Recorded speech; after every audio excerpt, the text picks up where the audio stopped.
Selamat malam, semoga semua semangat buat belajar malam ini. Kita bahas tentang hipersensitivitas sama penata laksanaannya. Yang pertama, sebelum kita bahas penata laksanaannya, dari hipersensitivitas yang sering terjadi di kedokteran gigi, kita bahas dulu pengertian dan klasifikasi dari hipersensitivitas. Nah, kalau misalnya berdasarkan Kamus Dorlan, hipersensitivitas itu merupakan kondisi perubahan reaktivitas di mana tubuh bereaksi dengan respon imun berlebihan atau tidak sesuai terhadap apa yang dianggap zat asing.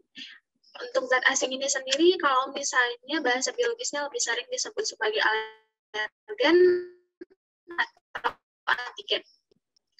Untuknya berdasarkan gel dan Combs, ini masih di maaf jaringan saya nggak stabil, ini udah kedengar ya.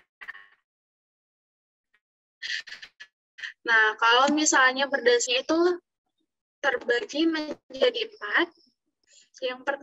Ada tipe 1, tipe 2, tipe 3, dan tipe 4. Kalau tipe 1 itu sering juga disebut sebagai hipersensitivitas yang imediat atau langsung. Jadi dia cepat kerjanya, dia itu berkaitan dengan IgE. Ya, hipersensitivitas yang dimediasi oleh IgE. Nanti IgE-nya itu akan berikatan sama sel mas, lalu si sel masnya itu akan menghasilkan histamin. Histamin itu nanti akan menghasilkan reaksi alergi pada tubuh, yaitu menyebabkan bisa lokalisata atau terlokalisasi di satu tempat ataupun sistemik untuk gambaran yang dihasilkan. Yang paling sering kita lihat itu nanti anafilaksis, urtikaria, nanti kita lihat di belakang. Kemudian ada tipe 2, kalau tipe 2 ini sering juga disebut sebagai hipersensitivitas sitotoksik. Dia dimediasi oleh IgG dan IgM, di mana nanti antibodinya ini, antibodi yang IgG dan IgM ini akan berikatan sama sel dan akan merusak si selnya. Nah, itu sering kita lihat di mana reaksi terhadap transfusi darah yang tidak sesuai. Misalnya transfusi darah dari A ke B misalnya, itu kan nggak sesuai. Nah, untuk tipe 2 ini dapat terjadi pada kondisi tersebut. Atau pada kondisi kalau misalnya resus bapak dan ibunya itu tidak sama, itu dapat menjadi kondisi eritroblastosis fetalis pada anak-anaknya atau bayinya. Kemudian ada tipe 3. Tipe 3 ini disebut juga hipersensitivitas imun kompleks. Dia itu berkaitan dengan antibodi juga, tapi antibodinya itu nanti akan mengaktifasi komplement, di mana komplement itu nanti akan menghasilkan inflamasi pada jaringan maupun pembuluh darah. Ini dia berkaitan dengan kompleks antigen dan antibodi. Kalau di tipe 2, si antibodinya berikatan sama sel, nanti selnya rusak. Sedangkan kalau tipe 3 ini, dia hanya berkaitan dengan antigen dan antibodi aja. Dia tidak merusak sel. Yang paling sering kita kaitkan di kedokteran gigi untuk hipersensitivitas tipe 3 adalah sistemik lupus erythematosus. Kemudian ada tipe 4, ini tipe yang terakhir, sering juga disebut sebagai delayed hypersensitivitas. Ini berkaitan dengan sel T. Bisa sel T helper, bisa juga sel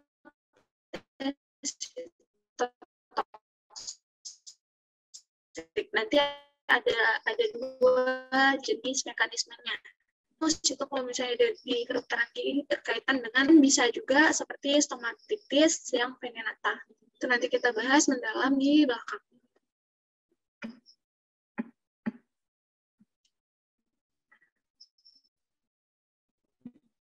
Nah, kita mulai dari hipersensitivitas tipe 1.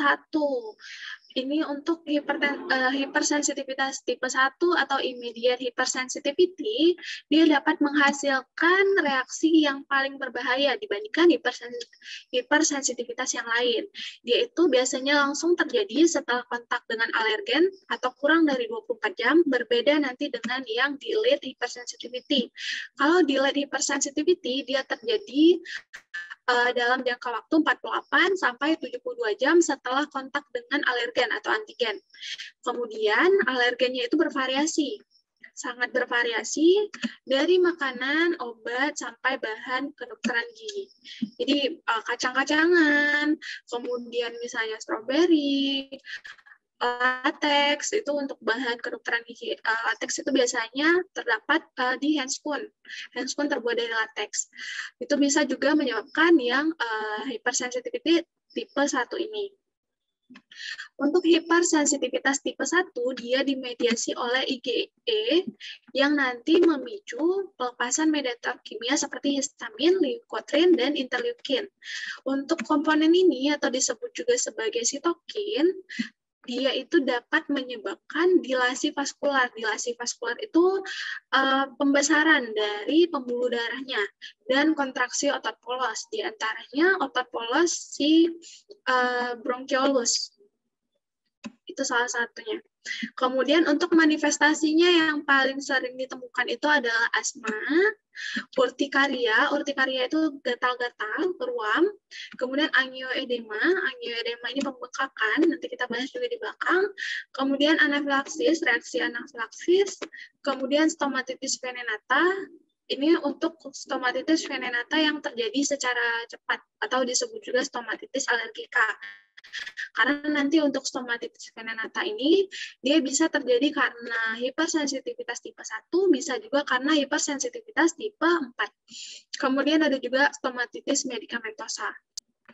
Dia itu biasanya terjadi setelah kontak beberapa kali dengan alergen atau antigennya. Jadi pada kondisi kontak pertama,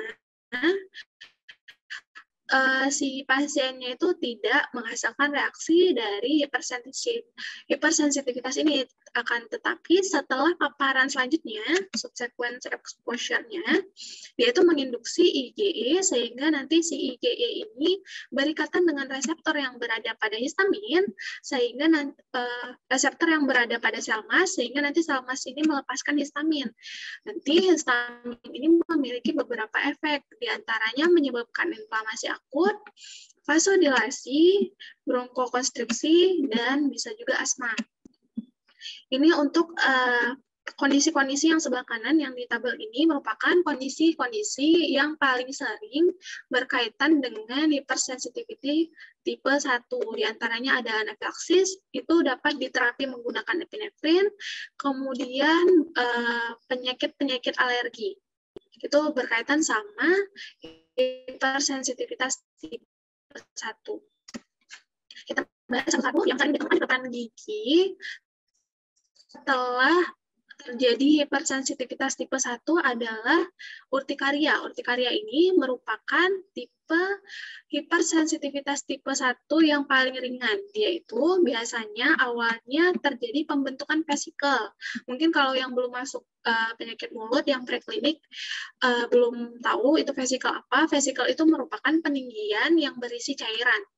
Dia nanti akan terjadi peninggian pada kulitnya, kemudian disertai dengan pruritus. Pruritus itu rasa gatal-gatal dan sensasi terbakar. Ini disebabkan oleh permeabilitas vaskular yang meningkat atau dilasi vaskular tadi.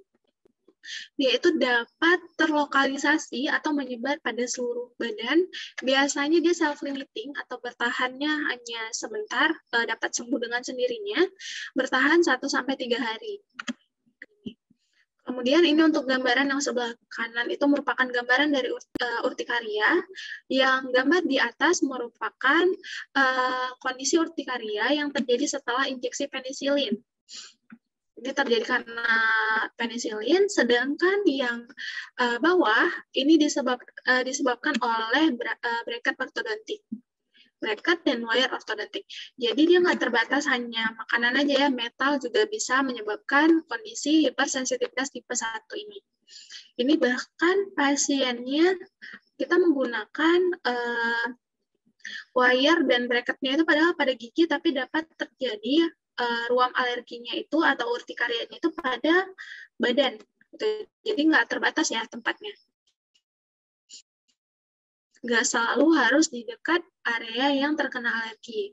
Jika ketika kita melakukan perawatan kedokteran gigi dan terjadi kondisi ini, kita lakukan penghentian obat. Penghentian obat, atau kalau misalnya kayak gambar yang di bawah, gambar yang kedua, karena bracket, berarti kita mengganti bracketnya dengan logam yang tidak alergi pasiennya. Kalau di gambar ini dia alergi terhadap logam nikel. Setelah itu kita lakukan pemberian antihistamin secara intramuskular atau intravena. Bisa kita berikan Benadryl 50 mg ataupun chlortrimeton 10 mg. Setelah kita berikan antihistamin, kan tadi penyebab dari alergi ini adalah histamin, makanya kita memberikan antihistamin. Setelah kita berikan antihistamin, kita berikan juga golongan kortikosteroid, fungsinya untuk menekan imun. Di antaranya 100 mg hidrokortison bisa digunakan, ataupun 8 mg dexamethasone, ataupun 125 mg dari metilprednisolon. Jangan lupa monitoring tanda vital pasien, karena biasanya kondisi-kondisi yang memicu hipersensitivitas tipe 1 dapat berakhir buruk walaupun awalnya hanya diawali oleh urtikaria aja. Gitu. Nanti kita bahas yang kemungkinan terburuknya.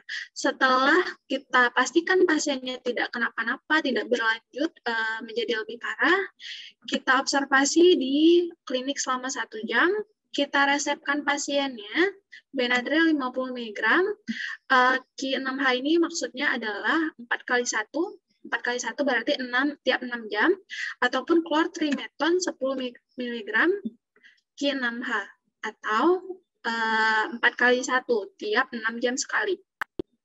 Kita resepkan juga kortikosteroid, sama dengan yang di atas, hidrokortison bisa, dexamethasone bisa, metilprednisolon bisa, tapi kita lakukan tapering dose. Untuk kortikosteroid kan tidak boleh dikonsumsi secara jangka panjang dalam dosis yang besar, kemudian dia tidak boleh dihentikan tiba-tiba. Itu makanya kita lakukan tapering dose atau penurunan dosis secara perlahan. Ini untuk yang urtikaria, ini merupakan manifestasi hipersensitivitas tipe 1 yang paling ringan.